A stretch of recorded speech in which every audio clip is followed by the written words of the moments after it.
వేదికను అలంకరించిన జాతీయ అధ్యక్షులు శ్రీ నారా చంద్రబాబు నాయుడు గారికి, అదేవిధంగా యువనేత అన్న లోకేష్ అన్నకి, అదేవిధంగా రాష్ట్ర అధ్యక్షులు పల్లా శ్రీనివాసరావు గారికి, ఇతర రాష్ట్ర నాయకులందరికీ పేరు పేరున ధన్యవాదాలు తెలియజేసుకుంటూ, సంస్థాగత నిర్మాణం బలంగా ఉన్నప్పుడే వ్యవస్థలు బలంగా ఉంటాయని నమ్మిన సిద్ధాంతంతో తెలుగుదేశం పార్టీ ఈ రోజున ఈ తీర్మానం బలపరచడానికి మీ ముందుకు వచ్చిన ఒక సామాన్యమైన తెలుగుదేశం పార్టీ కార్యకర్త బిడ్డ. మా తండ్రి గారు 1982 నుంచి పార్టీ ఆవిర్భావం నుంచి కూడా పసుపు జెండా మోసి గుండెల్లో ఎజెండాను తీసుకెళ్లి తుది శ్వాస వరకు తెలుగుదేశం పార్టీకి పరితపించిన ఒక సామాన్యమైన కార్యకర్త బిడ్డని నన్ను ఈ రోజున అసెంబ్లీ దాకా తీసుకొచ్చిన ఈ సంస్థాగత నిర్మాణానికి పాదాభివందనాలు తెలియజేసుకుంటూ, ఈరోజు ఎక్కడైతే సంస్థాగత నిర్మాణం బలంగా ఉంటుందో వ్యవస్థలు బలంగా ఉంటాయి. ఎప్పుడు ప్రపంచ చరిత్రని క్రీస్తు పూర్వం క్రీస్తు శకం అని విభజించినట్లుగా, భారతదేశ చరిత్రని స్వతంత్రానికి ముందు స్వతంత్రం తర్వాత అని విభజించినట్లుగా, తెలుగువారి యొక్క చరిత్రని తెలుగుదేశం పార్టీ ఆవిర్భావానికి ముందు, తెలుగుదేశం పార్టీ ఆవిర్భావం తర్వాత అని ఒక స్పష్టమైన విభజన రేఖని తెలుగు ప్రజల జీవితాల్లో తీసుకొచ్చింది తెలుగుదేశం పార్టీ. అట్టడుగు వర్గాలకి, అణగారిన వర్గాలకి, అణిచివేయబడుతున్న వర్గాలకి ఒక బాసటగా నిలిచి వాళ్ళని రాజకీయంగా, ఆర్థికంగా, సామాజికంగా ఎదుగుదల తోడ్పాటునిచ్చింది ఈ తెలుగుదేశం పార్టీ. బలమైన పునాదులు ఉండడం వల్ల, సంస్థాగత నిర్మాణం బలోపేతం అవ్వడం వల్ల సామాన్యమైన కార్యకర్త చాలా ఉదాహరణలు ఉన్నాయి. ఒక గ్రామ శాఖలో సెక్రటరీగా చేసిన వారు ఎమ్మెల్యేలుగా అవ్వగలిగారు. మండల స్థాయిలో పనిచేసిన వాళ్ళు, జిల్లా స్థాయిలో పనిచేసిన వాళ్ళు గొప్ప గొప్ప స్థానాలకు తీసుకురాగలిగింది. అంటే ఒక సామాన్యమైన కార్యకర్తని సింహాసనం మీద కూర్చోబెట్టిన బలమైన సంస్థాగత నిర్మాణం ఉన్న తెలుగుదేశం పార్టీలో శ్రీ నారా చంద్రబాబు నాయుడు గారు ఒక విప్లవాత్మకమైన మార్పును తీసుకొచ్చారు.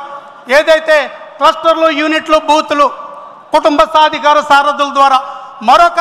13,80,000 మందిని ఈ యొక్క నిర్మాణంలోకి తీసుకొచ్చి కార్యకర్త గ్రామాల వరకు దాటుకుని కుటుంబాల వరకు సారథిగా ఉండేలాగా తీసుకొచ్చి ఈ యొక్క తెలుగు రాష్ట్రాల్లో, మరి ముఖ్యంగా ఆంధ్రప్రదేశ్ రాష్ట్రంలో ప్రతి కుటుంబానికి ఒక వారధిగా కార్యకర్తను తీసుకొచ్చి కప్స్ నిర్మాణం ద్వారా తీసుకురావడం ద్వారా, అదేవిధంగా ఏదైతే తెలుగుదేశం పార్టీ నిర్మాణంలో ప్రముఖ భూమిక పోషిస్తున్న అన్న లోకేష్ అన్న, ఆయన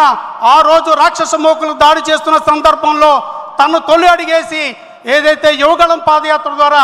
అందరిలో స్ఫూర్తి నింపడమే కాకుండా మాలాగా నూతనంగా రాజకీయాల్లోకి వచ్చిన యువకులు తడబాటుతో చిన్న చిన్న తప్పుడు అడుగులేస్తున్న చేయి పట్టుకుని మాకు వారధిలాగా, సారథిలాగా నడిపిస్తున్న లోకేష్ అన్నకి ఈ సందర్భంగా ధన్యవాదాలు తెలియజేసుకుంటూ, ఏదైతే మై టీడీపీ యాప్ ద్వారా అనేక సంస్కరణలు అన్న లోకేష్ అన్న రథసారథ్యంలో జరిగాయి. ఒకటి, మరి ముఖ్యంగా గత ఎన్నికల్లో రాక్షస పాలనలో, నియంత పాలనలో దొంగ ఓట్లతో నెగ్గాలని కుటిల ప్రయత్నాలు చేసిన వాళ్ళని తిప్పికొట్టి అన్న లోకేష్ అన్న మై టీడీపీ యాప్ ద్వారా దాదాపు 30 లక్షల పైచలకు దొంగ ఓట్లను తొలగించడంలో కావచ్చు, అదేవిధంగా తెలుగుదేశం పార్టీ కార్యకర్తలే అధినేతగా నిర్మాణం చేసిన మేనిఫెస్టోని ప్రజలకు తీసుకెళ్లడంలో ఈ టెక్నాలజీని ఉపయోగించడంలో కావచ్చు, అదేవిధంగా ఈ మధ్య కాలంలో 1 కోటి సభ్యత్వాలు దాటి నమోదు చేసుకోవడంలో ఒక కీలక భూమి పోషించడంలో కావచ్చు,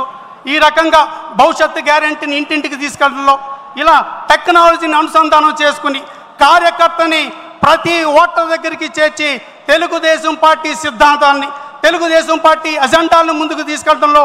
కీలక పాత్ర పోషించడంలో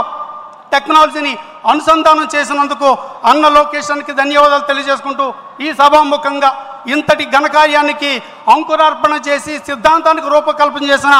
మహానుభావుడు అన్న నందమూరి తారక రాముడు గారిని జ్ఞాపకం చేసుకుంటూ, నాకు ఇంత గొప్ప అవకాశం ఇచ్చిన శ్రీ నారా చంద్రబాబు నాయుడు గారికి, అన్న లోకేషన్కి మరి ముఖ్యంగా ధన్యవాదాలు తెలియజేసుకుంటూ, జై తెలుగుదేశం. మద్దిపాటి వెంకట